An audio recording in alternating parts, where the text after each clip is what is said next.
주님, 우리가 정말 회개하였다면 온 땅에 회개의 복음을 전하기 위하여 다른 것을 할 수 없을 만큼 가득 찼을 텐데,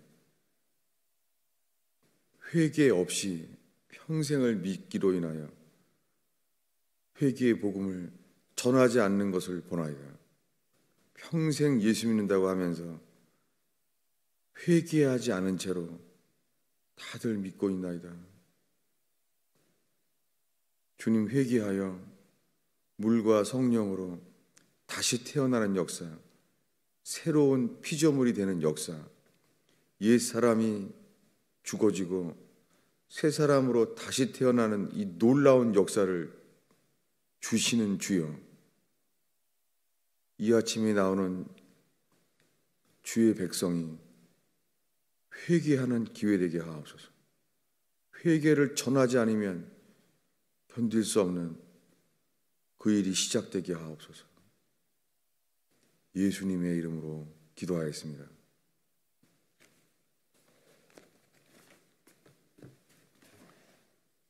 하나님의 말씀은 누가복음 3장입니다.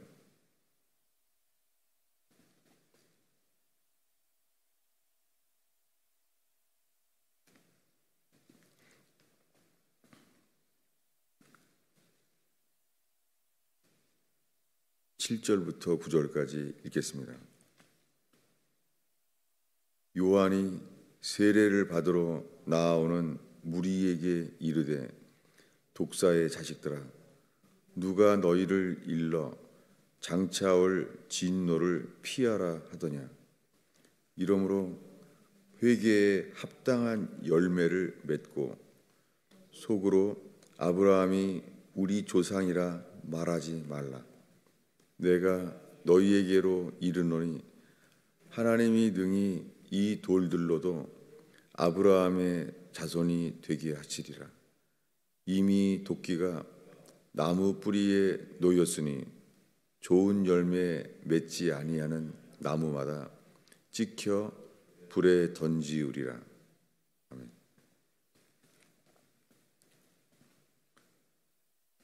세례 요한은 주의 길을 예비했어요.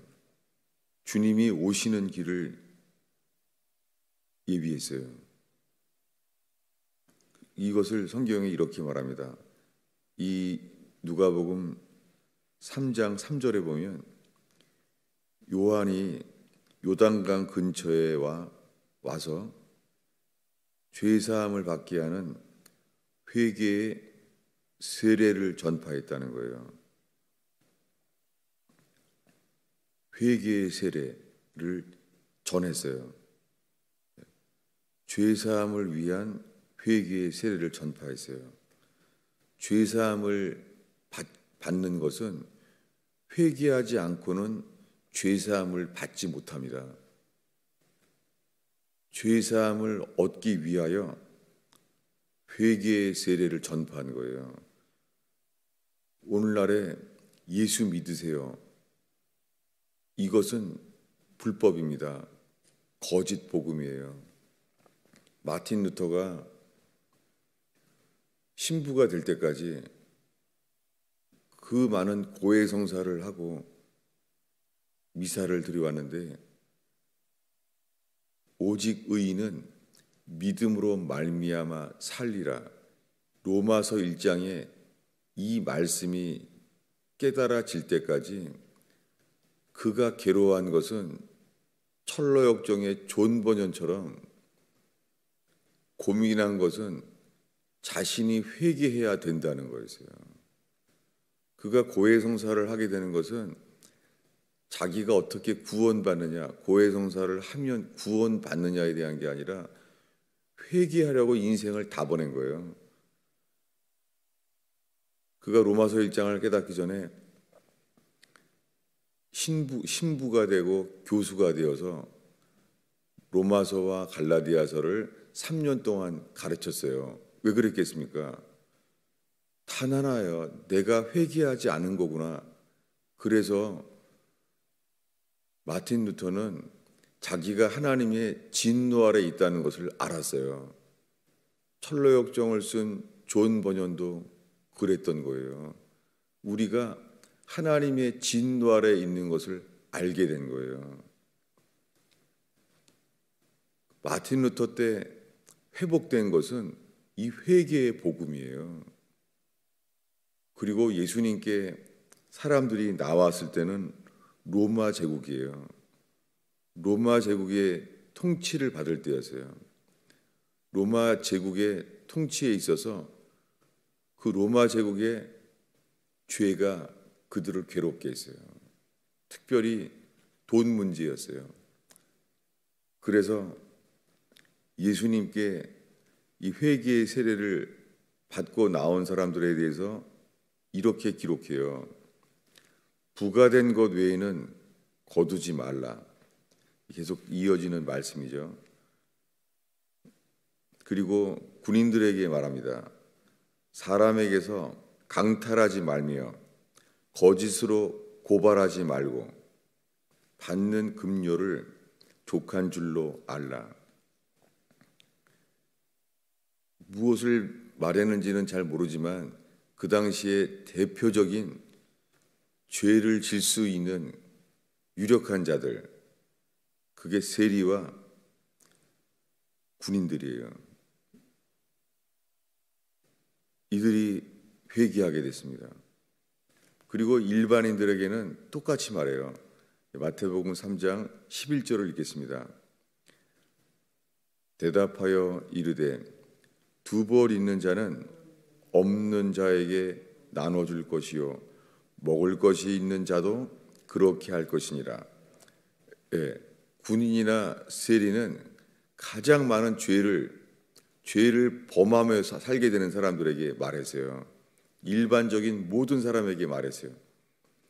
두 벌 있는 자는 옷 없는 자에게 나눠줄 것이요 먹을 것이 있는 자도 그렇게 할 것이니라. 여러분, 이것이 하나님 앞에서 회개하는 자의 회개에 합당한 열매가 이거예요. 이것을 하지 않으면 이것이 하지 않는 게 회개하지 않은 거예요. 세례 요한이 이렇게 말하게 된 이유는 그 앞에 10절에 그들이 찔림을 받았기 때문입니다. 그래서 이들이 말했어요. 그러면 우리가 무엇을 하리이까? 근데 여러분, 오늘날 주일학교에도 회개하지 않아요. 5살, 6살 다 마치 죄가 없이 태어난 애들처럼 가르쳐요. 주일학교 애들도 고등부, 청년부가 돼도 아무도 회개하지 않아요. 십계명 중에 맨 마지막 말씀은 탐하지 말라는 거예요. 그래서 탐하는 것은 우상 숭배라는 거예요. 가장 큰 죄는 십계명에 나 외에 다른 신을 섬기지 말라요. 그렇게 해서 제일 밑바닥의 죄가 탐하지 말라는 거예요.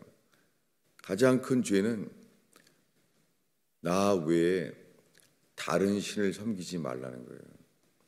그러니 예수님이 무리들에게 나왔을 때 말하기를 하나님과 재물을 섬길 수 없다. 두 주인을 어느 누구도 두 주인을 겸하여 섬길 수 없다. 이렇게 말했습니다.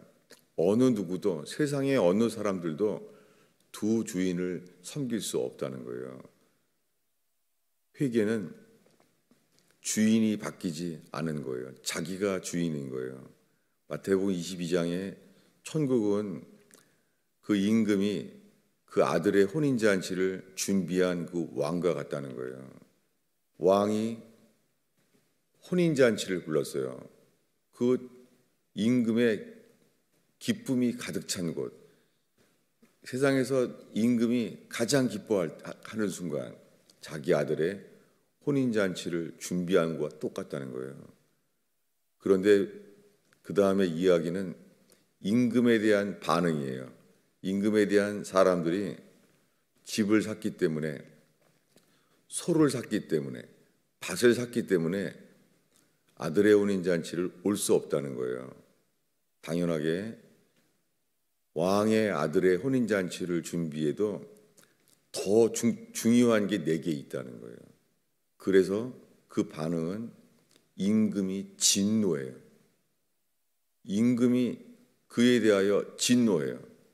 그리고 혼인잔치를 준비한 것을 그의 종들이 보냈는데 종들을 보냈더니 그 왕의 기쁨을 전한 임금의 그 일꾼들이 갔더니 거기에 그들의 죄가 드러났어요. 그들은 밭을 사고 소를 갔기 때문에 못 간다는 거예요. 그런데 또 초대했더니 그 다음에 드러나는 것은 그 일꾼들을 때리고 죽였다는 거예요. 여러분, 지금 그대로입니다. 회개의 복음을 전할 때 처음에 전하는 복음은 기쁜 복음일지 모르겠어요. 그러나 그 기쁜 복음에 대한 반응은 하나님이 보시기에 기쁜 소식이라는 것이지, 그것을 들은 사람은 세상에서 가장 큰 기쁨의 소식, 왕이 아들의 혼인잔치를 준비했다는 거예요. 이 왕에게 이 세상에서 자기 아들의 혼인잔치를 준비했다는 것보다 이 세상에서 더 큰 소식은 없습니다. 우리가 집을 사고 집안이 행복하고 돈 많이 벌고 해도 이것보다 더 큰 복음은 없습니다. 무슨 말을 하려고 하냐면, 오늘날 어렸을 때부터 어른이 될 때까지 평생 교회를 다녀도요, 이 복음을 처음 접한 사람이 없다는 거예요. 그래서 다른 사람들에게 복음을 전하지 못하는 거예요. 그리고 사람들에게 복음을 전할 수가 없는 거예요. 그 회개의 복음 자체가 이것이 없이는 모든 사람들이 하나님의 진노 아래 있는 걸 모르는 거예요. 회개 없는 구원은 없습니다. 회개하지 않기 때문에 천국이 가까이 오지 못합니다. 성경은 회개하는 자에게 반드시 하나님의 나라가 가까이 옵니다. 중간이 없습니다. 우리가 할 일은 하나님의 진노 아래 있음을 깨닫게 되는 것. 그래서 세례 요한만 이상하게 격하게 사랑이 없이 전한 게 아니에요. 세례 요한이 이렇게 말했습니다. 독사의 자식들아. 독사의 자식이라는 거예요. 독사의 씨라는 거예요. 독사의 생명이라는 거예요. 누가 너희에게 가르쳐, 누가 너희에게 일러주어서 장차 올 진노를 피하라 하더냐. 그러므로 회개에 합당한 열매를 맺고, 맺는다는 말이 맺으라는 말이요. 회개에 합당한 열매를 맺으라는 말이, 이 말 자체가 일하라는 단어예요. work의 work. 회개의 열매를 맺는 일을 하라는 거예요. 회개란 합당한 열매를 맺으라는 단어가 맺어지는 것이 무언가를 하라는 거예요. 그러니까 10절에 그러면 우리가 무엇을 하리이까? 이 단어가 같은 거예요. 그러면 우리가 무엇을 맺으리이까? 했더니 이렇게 살라는 거예요. 여러분, 우리 속에는, 우리 육신은요, 두 벌 옷을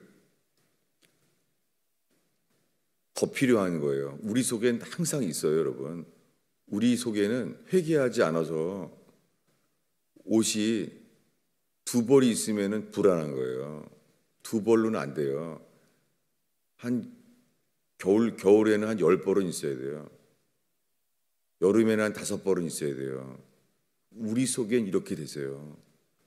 그래서 우리 속에 하나님의 나라가 없는 거예요. 평생 교회를 다녀도 우리 속에 하나님의 나라가 없는 거예요.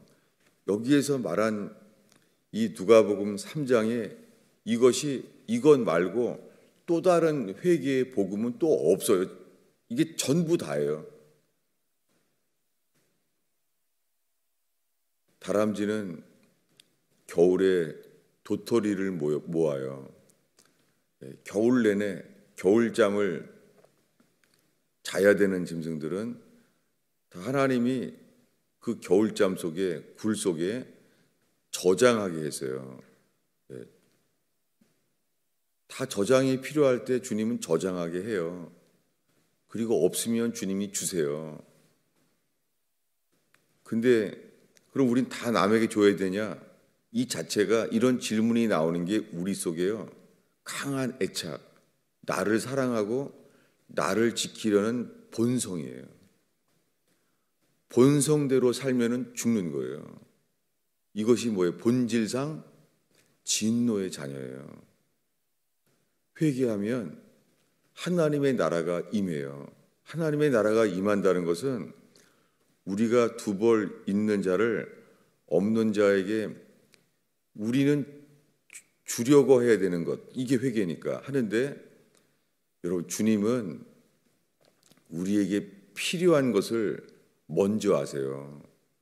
우리가 마땅히 다른 사람에게 주는 것보다도 주님은 베풀고 주는 사람에게 필요한 것을 더 빨리 주시는 분이에요.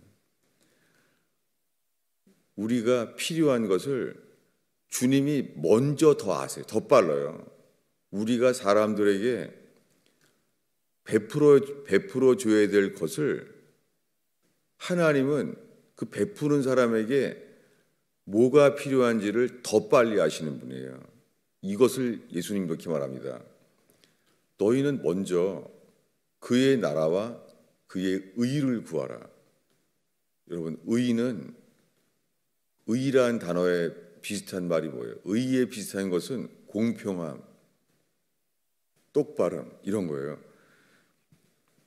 왜 우리가 의를 구합니까?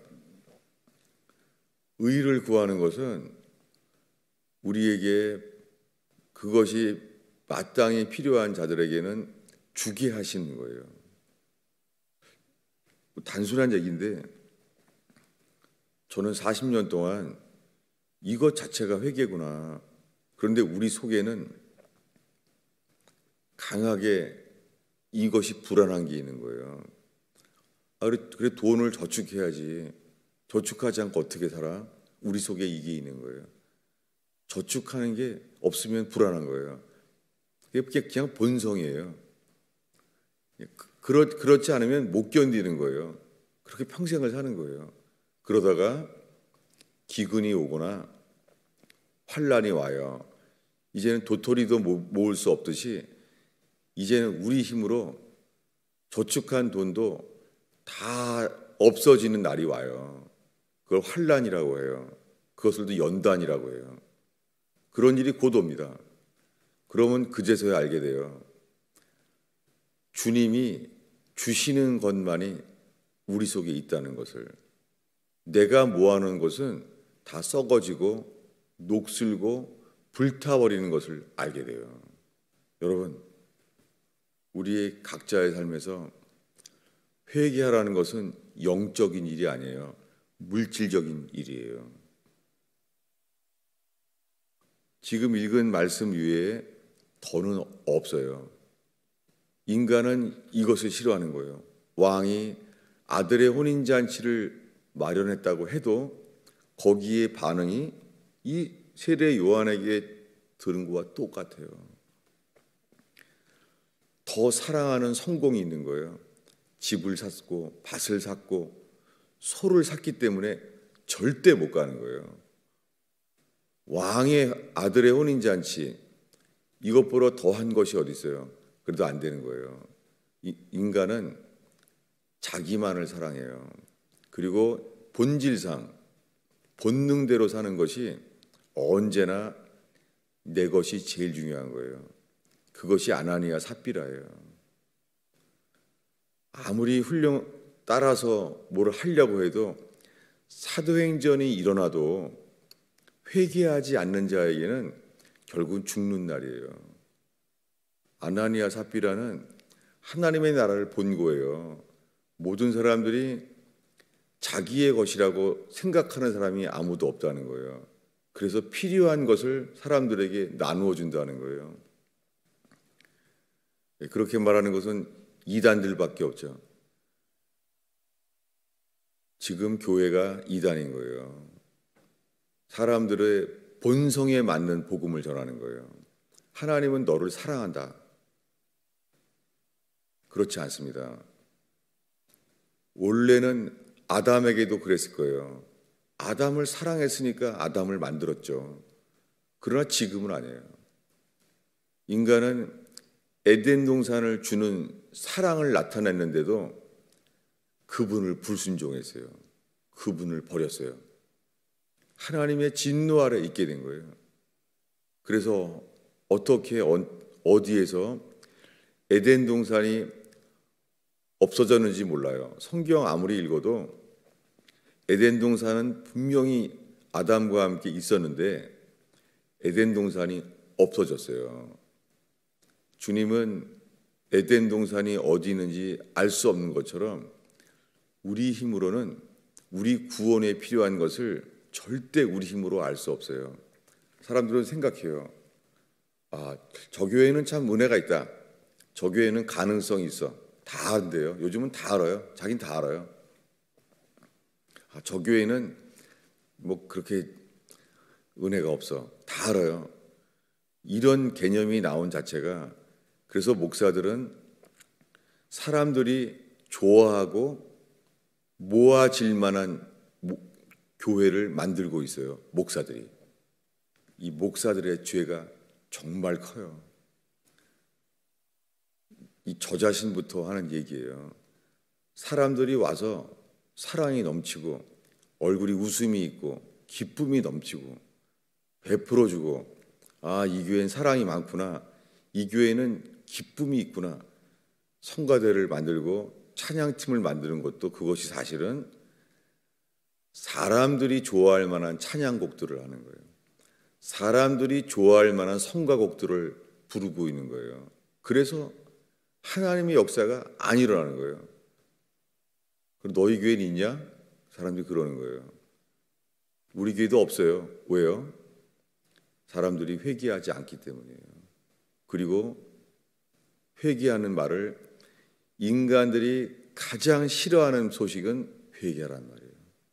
모든 인간의 본성은 회개하라는 말이 싫은 거예요. 그것은 옷 두 벌 있는 자를 없는 자에게 나눠주는 것만큼 싫은 거예요. 그래서 우리는 평생 예수 믿어도 죽을 때까지 기회 놓지 않습니다. 절대 안 옵니다. 만약에 이렇게 믿다가는 언젠가는 성령이 역사하리라, 거짓말이에요. 이건 무리바 마사처럼 속이는 거예요. 절대 안 변할 거예요. 여러분, 다른 길은 없습니다. 회개하지 않으면 주님은 생각을 새롭게 하는 일을 주시지 않아요. 회개하지 않기 때문에 우리는 새롭게 될 일은 전혀 없어요. 죽을 때까지 종교적인 프로그램을 통하여 고치고 싶은 거예요. 회개하지 않으면 진리는 절대 기쁘지 않아요. 진리는 영원히 변하지 않는 건데요. 사람들은 변화받지 않으면 못 견뎌요. 그래서 목사가 죽으면 바뀌길 바라죠. 교회가 바뀌길 바라요. 교인들이 좀 바뀌길 바라요. 사실은 회개한 자만 주님이 새롭게 바꾸세요. 지옥 같은 인생을 가정에 살아도, 그리고 세상의 이 경제 구조 때문에 아무리 노력을 해도 가난해질 수 있어요. 그것을 깨닫게 된 진노하는 사람은 공산주의자가 되는 거고, 그것도 속이는 걸 깨닫는 사람은 자본주의가 되는 거고, 공산주의건 자본주의건 그것은 가짜죠. 다만 공산주의가 더 맞다고 생각하는 사람은 그것을 쫓는 거고, 자본주의가 맞다고 생각하는 사람은 그걸 쫓는 거고, 어디가 더 많을지는 모르지만 둘 다 하나님의 진노 아래 있을 뿐입니다. 회개하면 로마 제국의 압제 아래 있어도 회개하면 천국이 우리에게 옵니다. 회개하면 그분이 우리에게 오십니다. 심령으로 가난한 사람은 복이 있나니 천국이 너희의 것임이라. 주님이 오는 거예요. 회개하는 자에겐 주님이 오시는 거예요. 열심을 내어 회개하라. 회개하는 자에게는 볼지어다 내가 문 밖에 서서 두드리노니 주님이 들어오겠다는 거예요. 오늘날처럼 세상에 캄캄하고 어려움이 오면은 교회들은요, 휴거, 재림에 대한 메시지를 궁금해해요. 그래서 그런 사람들의 메시지가 떠요. 왜 그렇습니까? 어두우니까, 이 전망이 안 보이니까 관심 갖는 게 휴거, 재림 이런 거예요. 이것 자체가 다 미혹이에요. 주님이 오늘 오시는 그날까지 열심을 내어 회개하면 주님이 우리 문을 두드리세요. 그분이 온다고 신경 안 써도 돼요. 우리가 신경 쓸 것은 회개뿐이에요. 회개하는 자에게 주님이 먼저 알고 말해요. 너는 나의 신부다. 주님이 말해요. 사랑하는 나의 신부, 나의 누이야. 주님이 말해. 회개하는 자에겐 우리에게 먼저 말하세요. 너희는 나의 신부다. 나는 신랑이다 이 말이에요. 여러분, 우리가 전할 복음은 회개의 복음밖에 없어요. 모든 인간의 문제는 회개하지 않은 채로 주님보다 더 사랑하는 것을 내 손에 가지고 있는 거예요. 주님보다 더 사랑하는 것을. 어떤 사람에게는 자식, 어떤 사람에게는 자기 성공, 어떤 사람에게는 자식을 채워주는 것, 어떤 사람들은 자신을 채우는 것, 집안에 아주 가까운 것부터 주님보다 더 사랑하는 것이 있어요. 그것은 주님보다 더 귀하다고 여기는 걸 가지고 있는 거예요. 그러니 이것이 우상숭배죠. 이것이 있는 한 하나님의 나라는 절대 오지 않습니다. 올 수가 없습니다. 이것이 전부입니다. 기도하겠습니다. 주님, 오늘 이 월요일 새벽에 만난 성도들과 함께 루터처럼 회개 앞에 서게 하시고 우리가 하나님의 사랑 앞에 있는지 하나님의 진노 아래 있는지 서게 하옵소서. 우리가 회개했다면 물과 성령으로 다시 태어나게 하시는 주여, 이 아침에 주 앞에 설 수 있는 기회 되게 하소서. 예수님의 이름으로 기도하였습니다.